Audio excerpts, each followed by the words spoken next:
मैंने बाथरूम में पिचासनी को देखा और जैसे ही मैंने नल खोला तो उसमें खून बह रहा था।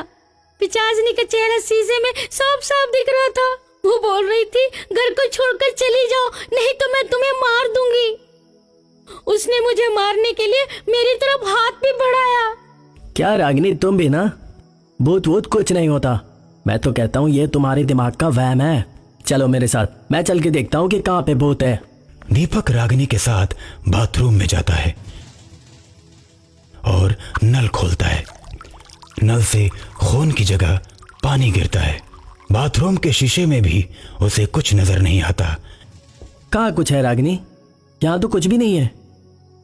मैं तुमसे कह रहा था ना कि ये तुम्हारे दिमाग का वहम है। टेंशन की वजह से इंसान को ऐसा भ्रम हो जाता है। मैं पिछले कई दिनों से देख रहा हूँ तुम अपनी सहेली की मौत की वजह से बहुत ज्यादा तनाव में रह रही हो और इसी की वजह से तुम्हें ऐसा महसूस हो रहा है। चलो, रात काफी हुई है, चलो चल के सोते हैं। दीपक तो सो जाता है लेकिन रागिनी को नींद नहीं आती। रात भर पिशाचिनी के बारे में सोचती रहती है।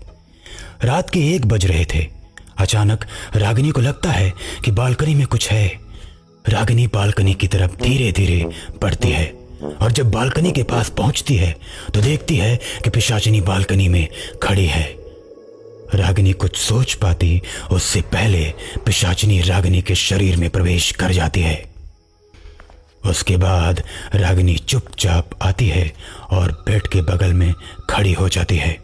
दीपक पूरी नींद में सोया हुआ है कि अचानक उसे आभास होता है कि कोई उसके पास खड़ा है।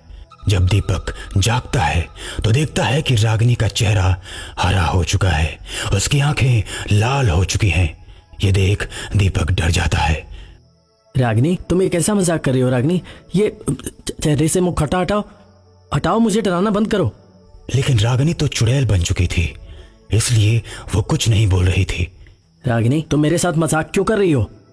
मैं रागिनी नहीं, माया हूँ। माया कई सालों से इस शरीर की तलाश कर रही थी जो आज मुझे मिली है। अब मैं रागिनी के शरीर में रहकर अपना शिकार करूंगी। इतना कहकर चुड़ैल चली जाती है। चुड़ैल के जाते ही